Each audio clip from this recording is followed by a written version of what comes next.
ദൈവതിരുനാമത്തിന് മഹത്വമുണ്ടാകട്ടെ. കർത്താവിനാൽ അനുഗ്രഹിക്കപ്പെട്ടവരെ, ലോകത്തിൽ യുഗപുരുഷന്മാർ ജനിക്കുന്നത് അപൂർവമാണ്. പരിശുദ്ധനായ പാമ്പാടി തിരുമേനിയെക്കുറിച്ച് പറയുമ്പോൾ ആ ഒരു കാലഘട്ടത്തിൻ്റെ ഉത്തമനായ ഒരു ക്രിസ്ത്യാനി എന്നുള്ള നിലയിൽ, ഒരു ക്രൈസ്തവ നായകൻ എന്നുള്ള നിലയിൽ നമ്മുടെ കർത്താവിനെ പ്രതിഫലിപ്പിച്ച് തൻ്റെ ജീവിതം കൊണ്ട് അനുഗ്രഹപ്രദമായ അനുഭവത്തിൽ എത്തിച്ചേർന്ന ഒരു വ്യക്തിത്വമാണ് പരിശുദ്ധനായ പാമ്പാടി തിരുമേനി. തൻ്റെ ജനനം മുതൽ മരണം വരെയും ഉത്തമമായ ക്രൈസ്തവ സാക്ഷ്യത്തോടെയാണ് തിരുമേനി ജീവിച്ചത്. കേവലം 5 വയസ്സുള്ളപ്പോൾ താഴ്മയുടെയും വിനയത്തിൻ്റെയും പ്രതീകമായി തൻ്റെ വല്യമ്മയുടെ കോളാമ്പി കഴുകി വൃത്തിയാക്കുന്ന ചുമതല ഏറ്റെടുത്ത ഒരു ശിശുവായിരുന്നു. കേവലം 14 വയസ്സുള്ളപ്പോൾ അദ്ദേഹത്തെ കോട്ടയം ഭദ്രാസനത്തിൻ്റെ പ്രഥമ മെത്രാപ്പോലിത്തായായിരുന്ന കടവിൽ മാർ അത്താനാസ്യോസ് തിരുമേനി അദ്ദേഹത്തിൻ്റെ ജീവിതത്തിലെ നല്ല മൂല്യങ്ങളെ കണ്ട് കേവല വിദ്യാഭ്യാസം പോലുമില്ലാത്ത, സെമിനാരി പഠനം നടത്താത്ത കുറിയാക്കോസ് എന്ന ബാലനെ കുറിയാക്കോസ് ഷമ്മാശനായിട്ട് പട്ടം കെട്ടി. ആ കുറിയാക്കോസ് ഷമ്മാശൻ ആദ്യമായി സെമിനാരിയിൽ പോയി തിരിച്ചു വരുമ്പോൾ മധ്യവേനൽ അവധിക്കാലത്ത് അതിഭയങ്കരമായ വരൾച്ചയുടെ നടുവിൽ നമ്മുടെ കർത്താവ് അരുളി ചെയ്തതുപോലെ ഉപവാസത്താലും പ്രാർത്ഥനയാലുമല്ലാതെ ഈ ജാതി മാറിപ്പോകുകയില്ല എന്ന് പറയുന്ന ആ തിരുവചനത്തെ അന്വർത്ഥമാക്കിക്കൊണ്ട് 3 ദിവസം ഉപവസിച്ച് പ്രാർത്ഥിച്ചാൽ കഠിനമായ വേനൽ മാറി മഴ പെയ്യുമെന്ന് താൻ വിശ്വാസത്തോടെ പള്ളിയിൽ പ്രഖ്യാപിക്കുവാനിടയായി. അങ്ങനെ എല്ലാവരും ഒരുമിച്ച് കൂടി പാമ്പാടി പള്ളിയിൽ 3 ദിവസം ഉപവാസ പ്രാർത്ഥന നടത്തി. 3-ാം ദിവസം വൈകിട്ട്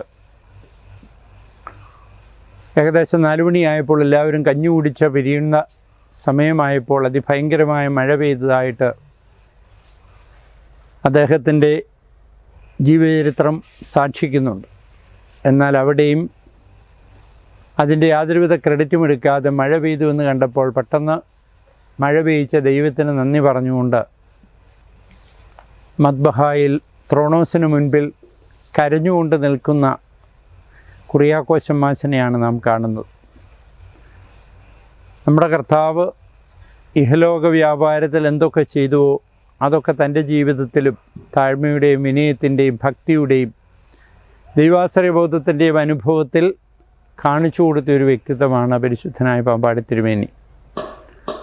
അദ്ദേഹം ഈ ഷമ്മാശൻ എന്നുള്ള നിലയിൽ നിന്ന് കേവലം 26-ാമത്തെ വയസ്സിൽ മെത്രാൻ സ്ഥാനത്തേക്ക് തിരഞ്ഞെടുക്കപ്പെടുവാനായിട്ടിടയായി. അത് അദ്ദേഹം അറിഞ്ഞില്ല. സഭ അദ്ദേഹത്തെ തിരഞ്ഞെടുത്ത് ആ നിയോഗം അറിയിക്കുകയാണ് ചെയ്തത്. അദ്ദേഹത്തോട് ഒരു വ്യക്തി ഈ കാര്യം അറിഞ്ഞു ഓടി വന്ന് റമ്പാച്ചനെ മെത്രാൻ സ്ഥാനത്തോട്ട് തിരഞ്ഞെടുത്തു എന്ന് പറഞ്ഞപ്പോൾ, അയ്യോ ഞാൻ ആ സ്ഥാനത്തിന് യോഗ്യനല്ല എന്ന് പറഞ്ഞ് നെഞ്ചത്തടിച്ചുകൊണ്ട് കരയുകയാണ് ചെയ്തത്. പെട്ടെന്ന് തൻ്റെ ആശ്രയ കേന്ദ്രമായ മദ്ബഹായിലേക്ക് കയറി ത്രോണോസിന് മുൻപിൽ ഞാൻ അയോഗ്യനാണെന്ന് പറഞ്ഞ് കരഞ്ഞുകൊണ്ടിരിക്കുന്ന കുറിയാക്കോസ് റമ്പാച്ചനെയാണ് നാം കാണുന്നത്. കേവലം 21 വയസ്സുള്ളപ്പോൾ അദ്ദേഹത്തെ റമ്പാസ്ഥാനത്തേക്ക് ഉയർത്താനായിട്ടിടയായി. തൻ്റെ ജീവിതത്തിലെ പക്വതയും ദൈവാശ്രയബോധവും ഒക്കെയാണ് ആ സ്ഥാനത്തിന്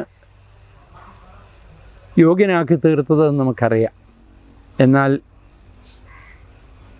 എല്ലാവരും ഓടിക്കൂടി റമ്പാച്ചനെ ഒന്ന് അപ്രീഷിയേറ്റ് ചെയ്യാൻ ശ്രമിച്ചപ്പോൾ രാത്രി 2 മണി വരെ ആ ത്രോണോസിന് മുൻപിൽ ഞാൻ അയോഗ്യനാണ്, കർത്താവെ ഞാൻ അയോഗ്യനാണെന്ന് പറഞ്ഞ് കരഞ്ഞ് പ്രാർത്ഥിക്കുന്ന റമ്പാച്ചനെയാണ് കാണുന്നത്. എല്ലാവരും പോയി കഴിഞ്ഞപ്പോൾ കരഞ്ഞുകൊണ്ട് തിരിച്ചു മുറിയിൽ വന്ന് കിടന്നു എന്നാണ് അന്നുള്ളവർ സാക്ഷിക്കുന്നത്. ഇതും റമ്പാച്ചൻ്റെ ജീവിതത്തിലെ, അല്ലെങ്കിൽ പരിശുദ്ധനായ പാമ്പാടി തിരുമേനിയുടെ ഏറ്റവും വലിയൊരു ക്വാളിറ്റിയാണ് തൻ്റെ പരിമിതികളെക്കുറിച്ചുള്ള ബോധ്യം. അതാണ് ഒരു നേതാവിനും ഒരു ക്രൈസ്തവ പ്രവർത്തകനും ഉണ്ടാകേണ്ടത്. ദൈവത്തിൻ്റെ കൃപയാണ്. ദൈവത്തിൻ്റെ കൃപ എന്നിൽ വ്യാപരിക്കുമ്പോൾ മാത്രമേ ഞാൻ പൂർണ്ണനാകുകയുള്ളൂ എന്നുള്ള ഒരു ചിന്തയാണ് അദ്ദേഹത്തെ ഭരിച്ചുകൊണ്ടിരുന്നത്. 1911 പരിശുദ്ധനായ പാമ്പാടി തിരുമേനിയെ മെത്രാൻ സ്ഥാനത്തോട് തിരഞ്ഞെടുക്കുന്നത്. എന്നാൽ 1929 അദ്ദേഹത്തെ മെത്രാൻ സ്ഥാനം നൽകുന്നത്. ഈ 18 വർഷക്കാലം അദ്ദേഹം തനിക്ക് ഈ സ്ഥാനം വേണ്ട എന്ന് ഉള്ള നിർബന്ധ ബുദ്ധിയാൽ അതിനെ നിരസിക്കുകയാണ് ചെയ്തത്. പരിശുദ്ധ ഗീവർഗീസ് ദിയൻ ബാവ, പരിശുദ്ധ വട്ടശ്ശേരിൽ തിരുമേനി, ഇവരുടെയൊക്കെ അതിഭയങ്കരമായ നിർബന്ധ മുഖേന ആ സ്ഥാനം ഏൽക്കുവാൻ തയ്യാറായി. എങ്കിലും അതിൻ്റെ തലേദിവസം പോലും ഗീവർഗീസ് ദിയൻ ബാവയുടെ മുറിയിൽ ചെന്ന് നാളത്തെ ആ മെത്രാൻ സ്ഥാനം ശുശ്രൂഷ വേണമോ, ഞാനതിന് അയോഗ്യനാണെന്ന് വീണ്ടും വീണ്ടും ഹൃദയത്തിൻ്റെ ഉള്ളിൽ നിന്ന് പറയുന്ന ഒരു കുറിയാക്കോസ് റമ്പാച്ചനെയാണ് അന്നും കാണുവാനായിട്ട് കഴിഞ്ഞത്. തിരുമേനിയുടെ ഏറ്റവും വലിയൊരു ക്വാളിറ്റി എന്ന് പറയുന്നത് മറ്റുള്ളവരുടെ വേദനയും പ്രയാസങ്ങളും തൻ്റേതാക്കി തീർക്കുന്നു എന്നുള്ളതാണ്. ഞാൻ പാമ്പാടി ദേറായിൽ ചാർജ് എടുത്ത് ഏതാനും ദിവസം കഴിഞ്ഞപ്പോൾ കോട്ടയം വട്ടക്കുന്നേലെ ഒരു വ്യക്തി വന്ന് എന്നോട് പറഞ്ഞു, എൻ്റെ പിതാവ് ജീവിച്ചിരുന്ന കാലഘട്ടങ്ങളിലെല്ലാം മരിക്കുന്ന അന്ന് വരെ സന്ധ്യാപ്രാർത്ഥനയ്ക്ക് ഇരിക്കുമ്പോൾ പാമ്പാടി തിരുമേനി എന്ന് പറഞ്ഞ് പൊട്ടിക്കരയുമായിരുന്നു എന്ന് പറഞ്ഞു. ഞാൻ അദ്ദേഹത്തോട് ചോദിച്ചപ്പം പറഞ്ഞു, അദ്ദേഹത്തിൻ്റെ പിതാവ് യുവാവായിരിക്കുമ്പോൾ വട്ടക്കുന്നേലെ കുട്ടച്ചൻ എന്ന് പറയുന്ന, പിന്നീട് മാത്യൂസ് പ്രഥമൻ ബാവായായ അദ്ദേഹം അന്നത്തെ ആ യുവാവിനോട് പറഞ്ഞു, ഞാനൊരു ലെറ്റർ തരാം, അത് പാമ്പാടി തിരുമേനിക്ക് കൊണ്ട് കൊടുക്കണം. കോട്ടയത്ത് നിന്ന് പാമ്പാടി വരെ പോകാൻ നിനക്കൊരു സൈക്കിൾ തരാമെന്ന് പറഞ്ഞു. സൈക്കിള് ചവിട്ടുവാൻ അന്നത്തെ കാലത്ത് ഒരു കാറ് കിട്ടുന്ന വാശിയാണ് ഒരു സൈക്കിള് കിട്ടുന്നത്. സൈക്കിള് കിട്ടുമെന്നുള്ളത് കൊണ്ട് ആ യുവാവ് ആ വലിയ ദൗത്യം ഏറ്റെടുത്ത് കുന്നും മലയുമൊക്കെ ചവിട്ടി പാമ്പാടി തിരുമേനിയെ കാണാൻ ചെന്നപ്പോൾ ഉച്ചയായി. പാമ്പാടി തിരുമേനി ഒരു ചാരുകസേരയിൽ ഇരിക്കുകയായിരുന്നു. ചോദിച്ചു, എവിടുന്നാണ് മോൻ വരുന്നത്? ഉടനെ പറഞ്ഞു, വട്ടക്കുന്നേന്നാണ്. എങ്ങനെയാണ് വന്നത്? സൈക്കിളിലാണെന്ന് പറഞ്ഞു. പെട്ടെന്ന് തിരുമേനി ചാടി എഴുന്നേറ്റു. അവിടെ നിന്ന് കിച്ചണിൽ പോയൊരു മൊന്തയെടുത്ത് അതിൽ നിറച്ച് വെള്ളമെടുത്തു, നാരങ്ങ പിഴിഞ്ഞ് പഞ്ചസാരയും ഉപ്പുമൊക്കെ ഇട്ട് ഇളക്കി ആ മോൻ്റെ കയ്യിൽ കൊണ്ട് കൊടുത്തിട്ട്, മോൻ ഇത് കുടിച്ചിട്ട് ഇനി എന്തെങ്കിലും പറഞ്ഞാൽ മതി എന്ന് പറഞ്ഞു. തിരുമേനിക്ക് കോട്ടയത്ത് നിന്ന് അന്നത്തെ കാലത്ത് ഈ 10-16 കിലോമീറ്റർ സൈക്കിൾ ചവിട്ടി വരുന്ന ആ യുവാവിന് ഒരു നാരങ്ങ വെള്ളം കുടിക്കാൻ പോലും ഉള്ള സൗകര്യമില്ല എന്ന് മനസ്സിലാക്കി, അവൻ്റെ വിശപ്പും ദാഹവും മനസ്സിലാക്കി അവനോട് പ്രതികരിക്കാൻ ഇടയായതാണ് ആ വ്യക്തി മരിക്കുന്നിടം വരെ പ്രാർത്ഥിക്കുമ്പോൾ പരിശുദ്ധനായ പാമ്പാടി തിരുമേനിയെ ഓർത്ത് കരഞ്ഞു എന്ന് പറയുന്നത്. ഇതാണൊരു ക്രൈസ്തവന് വേണ്ടിയത്. നമ്മുടെ കർത്താവ് ഇഹലോക വ്യാപാരത്തിൽ വേദനിക്കുന്നവൻ്റെ മനസ്സ് കാണാൻ, വേദനിക്കുന്നവനോട് പോസിറ്റീവായിട്ട് പ്രതികരിക്കാൻ, അവൻ്റെ രോഗശാന്തിക്കും മനഃശാന്തിക്കുമൊക്കെ വേണ്ടി പ്രവർത്തിക്കാൻ, അവൻ്റെ ആവശ്യങ്ങളിൽ അവനോടൊപ്പം നിൽക്കാൻ കാണിച്ച മനസ്സാണ് പരിശുദ്ധനായ പാമ്പാടി തിരുമേനിയുടേത്. മറ്റൊരു സന്ദർഭത്തിൽ ഒരു കുഷ്ഠരോഗി തിരുമേനിയുടെ അരിക്കൽ ഭിക്ഷയാചിക്കാനായിട്ട് വന്നതായി മുറിക്കുള്ളിൽ നിന്ന് തിരുമേനിയോട് ആരോ ചെന്ന് പറഞ്ഞു, ഒരു കുഷ്ഠരോഗി തിരുമേനിയെ കാണാൻ വന്നു. പെട്ടെന്നൊരു ആത്മഗതം തിരുമേനി പറഞ്ഞു എന്നാണ് പറയുന്നത്, എൻ്റെ കർത്താവ് കുഷ്ഠരോഗിയെ തൊട്ടിട്ടേ ഉള്ളൂ, എനിക്കവനെ ഒന്ന് ചുംബിക്കണമെന്ന്. തിരുമേനി പെട്ടെന്ന് മുറിക്കുള്ളിൽ നിന്ന് ഓടി വന്ന് ആ കുഷ്ഠരോഗിയുടെ 2 കവിളിലും ചുംബിക്കാനായിട്ടിടയായി. കുഷ്ഠരോഗിക്ക് തൻ്റെ ജീവിതത്തിൽ കിട്ടിയ ഏറ്റവും സ്നേഹനിർഭരമായ ഒരു നിമിഷമായിരുന്നത്. എന്നിട്ട് അവനെ കൂട്ടി താൻ എവിടെ ഇരുന്ന് ഭക്ഷണം കഴിക്കുന്നു ആ കസേരയിൽ കൊണ്ട് ഇരുത്തി അവൻ്റെ ഹൃദയത്തിൻ്റെ എല്ലാ വ്യഥകളും 1-2 മണിക്കൂർ കൊണ്ട് അവനോട് ചോദിച്ച് മനസ്സിലാക്കി. അതിനുശേഷം അവൻ്റെ വയറ് നിറയെ ഭക്ഷണം കൊടുത്തു, അവന് വേണ്ടതായ പണമൊക്കെ നൽകി. എന്നിട്ട് അവനിങ്ങനെ അകന്നു പോകുന്നത് കണ്ണുനീരോടെ നോക്കി നിന്ന് തിരുമേനിയെക്കുറിച്ചാണ് നാം മനസ്സിലാക്കേണ്ടത്. കർത്താവിൻ്റെ മനസ്സെങ്ങനെയായിരുന്നു അതുപോലെ തന്നെയായിരുന്നു പരിശുദ്ധനായ പാമ്പാടി തിരുമേനിയുടെ മനസ്സും. ഒരു ക്രിസ്ത്യാനി എങ്ങനെയായിരിക്കണമെന്ന് ഈ ലോകത്തോട് തൻ്റെ ജീവിതം കൊണ്ട് സുവിശേഷിച്ച ഉത്തമനായ ഒരു വ്യക്തിത്വം. തിരുമേനി ഒരിക്കൽ പല്ലപ്പള്ളി വഴി വെണ്ണിക്കുളത്തേക്ക് ഒരു പള്ളിപ്പെരുന്നാളിന് ഉച്ച സമയത്ത് പോകുമ്പോൾ ഒരാളെ പാമ്പ് കടിച്ച് വഴി സൈഡിൽ കിടത്തിയിരിക്കുകയാണ്. ഒരു ഭിക്ഷകാരിയുടെ വീട്ടിലാണ്. ഏകദേശം 100 പേരവിടെ കൂടിയിട്ടുണ്ട്. അദ്ദേഹം അതിലെ ഒരു കാളവണ്ടിയിലാണ് യാത്ര ചെയ്യുന്നത്. ആ കൂടിയ 100 പേരിൽ ഒരാൾ പറഞ്ഞാണ്ട് പാമ്പാടിയിലെ തിരുമേനി പോകുന്നു, നമുക്ക് ഈ മനുഷ്യൻ്റെ തലയിൽ കൈവച്ചെന്ന് പ്രാർത്ഥിക്കാൻ അദ്ദേഹത്തോട് ചോദിക്കാമെന്ന്. അവരെല്ലാം കൂടെ താഴെ ഇറങ്ങി വന്നു. തിരുമേനിയുടെ കാളവണ്ടിക്ക് കൈ കാണിച്ചിട്ട് പറഞ്ഞു, തിരുമേനി ഒരാളെ പാമ്പ് കടിച്ചു, ഉഗ്രവിഷമാണ്, 2-3 മണിക്കൂറിനുള്ളിൽ ആൾ മരിക്കുമെന്നാണ് പറഞ്ഞിരിക്കുന്നത്, അതുകൊണ്ട് തിരുമേനി വന്നൊന്ന് പ്രാർത്ഥിക്കണം. മക്കളെ ഞാൻ വരാമെന്ന് പറഞ്ഞ തിരുമേനി സ്ലീബ എടുത്ത് ആ മനുഷ്യൻ്റെ മുഖത്ത് സ്ലീബ അമർത്തിക്കൊണ്ട് 10 മിനിറ്റ് സമയം കണ്ണുനീരോടെ പ്രാർത്ഥിക്കാൻ തക്കവണ്ണം ഇടയായി. 10ാമത്തെ മിനിറ്റിൽ ആ മനുഷ്യൻ കണ്ണു തുറന്നപ്പോൾ നമ്മുടെ കർത്താവ് ഒരു ബാല്യം ഉയർത്തിപ്പിച്ചപ്പോൾ പറഞ്ഞത് അവൾക്കെന്തെങ്കിലും ഭക്ഷിക്കാൻ കൊടുക്കാനാണ്. ഇതേ സെൻറ്റൻസ് തന്നെയാണ് തിരുമേനി ആ മരണാസന്നനായി കിടന്നയാളെ ഉണർത്തി എഴുന്നേൽപ്പിച്ച് അവനെ നിർത്തിയിട്ട് എന്തെങ്കിലും ഭക്ഷണം കൊടുക്കാൻ പറഞ്ഞു. അല്പസമയം അവനുമായി സംസാരിച്ചതിന് ശേഷമാണ് തിരുമേനി പോയത്. ആ ഉഗ്രവിഷം ഇറങ്ങി ആ മനുഷ്യൻ പിന്നീട് മരിച്ചില്ല എന്നുള്ളതാണ്. ഇത് നമുക്ക് വലിയൊരു സാക്ഷ്യമാണ് നൽകുന്നത്. ഇന്ന് ഒരു വൈദികനോ മെത്രാപ്പോലിതായോ പാസ്റ്ററോ കാതോലിക്കായോ പാത്രിക്കീസോ ഏത് ക്രൈസ്തവ സ്ഥാനി ഇതുപോലെ ഒരു സന്ദർഭത്തിൽ അതിലെ പോയാൽ ആരെങ്കിലും ഒന്ന് പ്രാർത്ഥിക്കാമെന്ന് പറയുമോ എന്നുള്ളതൊരു ചോദ്യമാണ്. ഇനി പ്രാർത്ഥിച്ചാൽ ഇതുപോലെ ഫലം ലഭിക്കുമോ എന്നുള്ളത് അടുത്ത ചോദ്യമാണ്. അതുകൊണ്ട് തിരുമേനിയുടെ ഈ ഒരു സംഭവം ക്രൈസ്തവ ലോകത്തിന് തന്നെ വലിയൊരു ചോദ്യചിഹ്നമായി, അന്നും ഇന്നും തമ്മിലുള്ളൊരു വ്യത്യാസത്തിൻ്റെ അനുഭവമായിട്ട് നാം മനസ്സിലാക്കണം. നാം മാറ്റപ്പെടേണ്ട മേഖല ഏതെന്നും ആത്മീയതയാണ് സർവത്തിൻ്റെയും അടിസ്ഥാനമെന്ന് തിരിച്ചറിയുന്ന ഒരനുഭവം അതുണ്ടാകണമെന്ന് തിരുമേനിയെ ഓർമ്മിപ്പിച്ചുകൊണ്ട് ഞാൻ ഓർപ്പിക്കുകയാണ്. വീണ്ടും 1935 കുന്നംകുളത്ത് പ്ലേഗ് ബാധയുണ്ടായി അവിടെ പോയി 3 ദിവസം ഉപവസിച്ച് പ്രാർത്ഥിച്ച് അവർക്കെല്ലാം സൗഖ്യം നൽകി തിരിച്ചു വരുമ്പോൾ കൊച്ചി രാജാവ് തിരുമേനിക്കൊരു സ്വീകരണം നൽകുന്നുണ്ട്.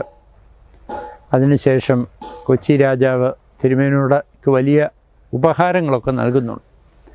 4 ഉപഹാരങ്ങൾ സ്വീകരിക്കാത്ത തിരുമേനി പറഞ്ഞൊരു സെൻറ്റൻസ്, രാജാവേ, രോഗം മാറ്റിയത് ഞാനല്ല, എൻ്റെ ദൈവമാണ്. അതുകൊണ്ട് രാജാവിൻ്റെ ഈ സമ്മാനം കൊടുക്കേണ്ടത് അല്ലെങ്കിൽ തരേണ്ടത് എനിക്കല്ല, എൻ്റെ ദൈവത്തിനാണ്. ഈ ചെറിയവരിൽ ഒരുവന് ചെയ്തതൊക്കെ എനിക്ക് ചെയ്തു എന്ന് എൻ്റെ കർത്താവ് പറഞ്ഞിട്ടുണ്ട്. അതുകൊണ്ട് രാജാവിൻ്റെ രാജ്യത്തിലെ പാവപ്പെട്ടവർക്ക് ഇത് വിറ്റ് കിട്ടുന്ന പണം കൊടുത്താൽ അല്ലെങ്കിൽ അവരെ സഹായിച്ചാൽ എൻ്റെ ദൈവത്തിന്, രോഗം മാറ്റിയ ദൈവത്തിന് കൊടുക്കുന്നതിന് സമമാണെന്ന് പറഞ്ഞ ഒരു നിമിഷമാണ്. കൊച്ചി രാജാവിനെക്കുറിച്ചൊക്കെ നമുക്കറിയാം. രാജഭരണത്തിൽ ഹൈന്ദവനായ രാജാവിൻ്റെ തലയിൽ സ്ലീബ വെച്ച് പ്രാർത്ഥിച്ച തിരുമേനിയുടെ ഒരു ചിത്രമുണ്ട്. അത് ലോകത്തോട് പറയുന്നത് ആത്മീയതയാണ് ഏറ്റവും വലിയ സ്ഥാനമുള്ള, അല്ലെങ്കിൽ രാജ്യത്വത്തെക്കാളും ചക്രവർത്തിയെക്കാളുമൊക്കെ മുകളിൽ നിൽക്കുന്നത് ആത്മീയതയുടെ ശക്തിയാണെന്ന് ലോകത്തോട് ആ ഒരു ചിത്രം സാക്ഷിക്കുന്നുണ്ട് എന്ന സ്നേഹപൂർവ്വം ഞാൻ ഓർപ്പിക്കുകയാണ്. 2008 സെപ്റ്റംബർ 13 മുതൽ 2023 നവംബർ 30 വരെ പാമ്പാടി ദേറായുടെ മാനേജരായിട്ട് പ്രവർത്തിക്കാനായിട്ട് ദൈവം അനുവദിച്ച കാലഘട്ടം 10-15 വർഷക്കാലം ദൈവകൃപയുടെ ഒരു പ്രവാഹം പരിശുദ്ധനായ പാമ്പാടി തിരുമേനിയുടെ മധ്യസ്ഥതയിൽ കൂടി അനുഭവിക്കുവാൻ എനിക്ക് കഴിഞ്ഞിട്ടുണ്ട്. കോളേജ്, സ്കൂള്, ITC, അതുപോലെ തന്നെ ധർമ്മസ്ഥാപനങ്ങൾ, ഇവിടെയൊക്കെ എന്തെങ്കിലും ഒരു പ്രതിസന്ധി വന്നാൽ ഓടി തിരുമേനിയുടെ കബറിങ്കൽ ചെന്ന്, തിരുമേനി ഇതുപോലൊരു പ്രശ്നമുണ്ട്, പ്രാർത്ഥിക്കണമെന്ന് പറഞ്ഞാൽ ആ നിമിഷം തന്നെ അതിനൊരു സൊല്യൂഷൻ തിരിച്ചു വരുമ്പോൾ ലഭിക്കുമെന്നുള്ളത് വലിയൊരു യാഥാർത്ഥ്യമാണ്. ഞാൻ അനുഭവിച്ചിട്ടുള്ളതാണ്. പല സന്ദർഭങ്ങളിലും കണ്ണുനീരോടെയാണ് അതൊക്കെ ഓർത്തിട്ടുള്ളത്. ഒരു സൊല്യൂഷനുമില്ലാത്ത പ്രശ്നങ്ങൾ തിരുമേനിയുടെ കബറിടത്തിൽ പോയി അത് പറഞ്ഞാൽ ആ പ്രശ്നങ്ങൾക്ക് പരിഹാരം ഉണ്ടായി എന്നുള്ളത് ഒരിക്കൽ പോലും ഒരു പ്രശ്നത്തെ ചൊല്ലി പ്രയാസപ്പെടേണ്ടതായിട്ട് എനിക്ക് വന്നിട്ടില്ല. വലിയ പ്രതിസന്ധികളിലൊക്കെ അത് ഏത് തരത്തിലുള്ള ഏത് മേഖലയിലുള്ള ഒരു പ്രതിസന്ധിയാണെങ്കിലും അതിനൊരു സൊല്യൂഷൻ തിരുമേനിയുടെ മധ്യസ്ഥതയാൽ ലഭിച്ചിരുന്നു എന്നുള്ളത് വലിയൊരു സാക്ഷ്യമാണ്. അതുകൊണ്ട് തിരുമേനിയുടെ മധ്യസ്ഥത ജീവിച്ചിരുന്നപ്പോഴും ഇപ്പോഴും നമുക്ക് അനുഭവിക്കാനായിട്ട് കഴിയും. അത് ക്രിസ്ത്യാനികൾക്ക് മാത്രമല്ല. പ്രത്യേകിച്ച് ഒരു യുവാവ് ഒരിക്കൽ രാവിലെ എൻ്റെ ഒരു ബന്ധു കൂട്ടിക്കൊണ്ട് വന്നിട്ട് പറഞ്ഞു, ആ യുവാവിന് പെങ്ങളെ കെട്ടിക്കാനൊന്ന് സഹായിക്കണമെന്ന്. ഞാൻ എവിടെയോ പോകാൻ ധൃതിയായിട്ട് നിൽക്കുന്നപ്പോൾ ഞാൻ ആ യുവാവിനോട് പറഞ്ഞു, ഞാൻ ഇവിടെ നിന്ന് എടുത്തു തരാൻ 1000 അല്ലെങ്കിൽ 2000 രൂപ മാത്രമേ തരാനൊക്കെയുള്ളൂ. പക്ഷെങ്കിൽ അവിടെ ഒരു തിരുമേനിയുണ്ട്. ആ തിരുമേനിയുടെ കബറിടത്തിന് മുൻപിൽ പോയി പ്രാർത്ഥിച്ചാൽ നിനക്ക് ആവശ്യമുള്ളതിലധികം ലഭിക്കുമെന്ന് ദൈവം എന്നെ കൊണ്ട് പറയിപ്പിച്ചു. ഞാൻ പെട്ടെന്നങ്ങ് പോവുകയും ചെയ്തു. അന്ന് വൈകിട്ട് ഒരു സ്ത്രീയും മകളും കൂടെ തിരുമേനിയുടെ കബറിങ്കൽ ധൂപപ്രാർത്ഥന കഴിഞ്ഞ് വരുമ്പോൾ ഒരു പ്രത്യേക കവറുമായിട്ട് എൻ്റെ ഒരിക്കൽ വന്നു. ആ സ്ത്രീ പറഞ്ഞു, ഇവളുടെ വിവാഹ നിശ്ചയമായിരുന്നു. എന്ന് വിവാഹ നിശ്ചയം നടത്തുന്നു അന്ന് വൈകിട്ട് 2 ലക്ഷം രൂപ മാത്തുക്കുട്ടി അച്ഛനെ ഏൽപ്പിക്കണമെന്ന് ഇവളുടെ പിതാവ് പറഞ്ഞിട്ടാണ് മരിച്ചത്. അതുകൊണ്ട് ഞങ്ങൾ ആ കർമ്മം നിർവഹിക്കാനായിട്ട് ഞാൻ ചോദിച്ചു എന്തിനുള്ളതാണ്. ഉടനെ പറഞ്ഞു, ആരെങ്കിലും പാവപ്പെട്ട പെൺകുട്ടികളെ കെട്ടിച്ചു വിടാൻ. പെട്ടെന്ന് ഞാൻ ഓർത്തു, രാവിലെ എൻ്റെ പെങ്ങളെ കെട്ടിക്കാൻ സഹായിക്കണമെന്ന് പറഞ്ഞ് വന്ന ആ യുവാവിൻ്റെ കാര്യം. പെട്ടെന്ന് ഞാൻ ആ ആളെ കോണ്ടാക്റ്റ് ചെയ്തു. ആ സ്ത്രീയോട് പണവുമായിട്ട് വീട്ടിൽ പൊക്കോളാൻ പറഞ്ഞു. ഞാൻ ആളെ കൊണ്ടുതരാം എന്ന് പറഞ്ഞു.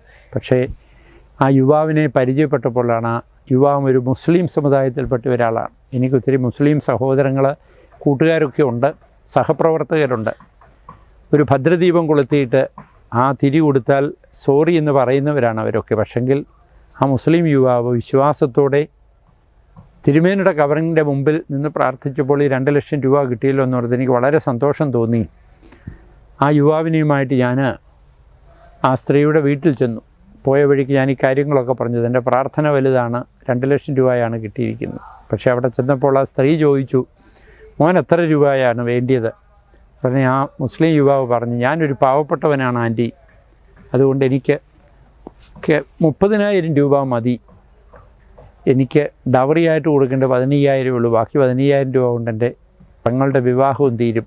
ഞാൻ ചോദിച്ചു, ബാക്കി എമൗണ്ട് ആർക്കെങ്കിലും പാവപ്പെട്ടവർക്ക് അച്ഛന് കൊടുക്കാമെന്ന് ആ യുവാവ് എന്നോട് പറയുവാൻ തക്കവണ്ണം ഇടയായത്. അങ്ങനെ 2-3 പേർക്കായിട്ട് 50,000 രൂപയൊക്കെ വിവാഹ സഹായ ധനവുമായിട്ട് വന്നവർക്ക് കൊടുക്കുവാനും ഇടയായി. അപ്പോഴാണ് ഞാൻ മറ്റൊരു കാര്യം ചിന്തിച്ചത്. പാമ്പാടി തിരുമേനി ജീവിച്ചിരുന്നപ്പോൾ ആ പള്ളി പണിയുവാൻ തക്കവണ്ണം ഹൈന്ദവ സഹോദരങ്ങളായ നായർ കുടുംബത്തിൽ നിന്ന് 150 പേര് ഒരു ദിവസം മുഴുവൻ പാമ്പാടി പൊത്തമ്പറം ജംഗ്ഷനിൽ നിന്ന് വെട്ടുകല്ല് ചുമന്നുകൊണ്ട് ഏകദേശം 2500 വെട്ടുകല്ല് കൊണ്ടുവന്നതായിട്ട് കേട്ടിട്ടുണ്ട്. അതിൻ്റെ തലേദിവസം അതിഭയങ്കരമായ മഴയുള്ള ദിവസമാണ്. തലേദിവസമാണ് നായർ സമുദായത്തിലെ നാണു എന്ന് പറയുന്ന ആൾ തിരുമേനിയോട് ചെന്ന് ഈ കാര്യം ഞങ്ങൾക്ക് പള്ളി പണിയിൽ സഹകരിക്കണമെന്ന് പറഞ്ഞു. നാണു നാളെ പോര്, വെട്ടുകല്ലൊന്ന് ചുമന്ന് തന്നാൽ മതി, പണമൊന്നും തരാനില്ല, ഭക്ഷണം മാത്രമേ തരുവുള്ളൂ എന്ന് പറഞ്ഞപ്പോൾ സന്തോഷത്തോടെ അദ്ദേഹം പറഞ്ഞു, ഈ തൊള്ളിക്ക് ഒരു കുടമെന്നുള്ള രീതിയിൽ മഴ പെയ്യുമ്പോൾ എങ്ങനെയാണ് തിരുമേനി നാളെ വെട്ടുകല്ല് ചുമക്കുന്നതെന്ന് ചോദിച്ചു. നാണു നാളെ പോര്, നാളെ മഴയും ഉണ്ടായിരിക്കുകയില്ല വെയിലും ഉണ്ടായിരിക്കുകയില്ല എന്ന് പറഞ്ഞു. അത്ഭുതകരമെന്നോണം പിറ്റേ ദിവസം മഴയുമില്ലായിരുന്നു വെയിലുമില്ലായിരുന്നു.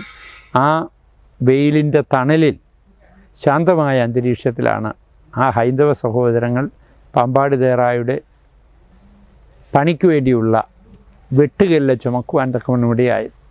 ജാതിമത ഭേദമന്യേ എല്ലാവരും ഒരുപോലെ സ്നേഹിച്ച പരിശുദ്ധനായ പാമ്പാടി തിരുമേനി ഇന്നും അതുപോലെ ജാതിമത ഭേദമന്യേ എല്ലാവർക്കും വേണ്ടി മധ്യസ്ഥത അണയ്ക്കുന്നു എന്ന് ഞാൻ വിശ്വസിക്കുന്നു.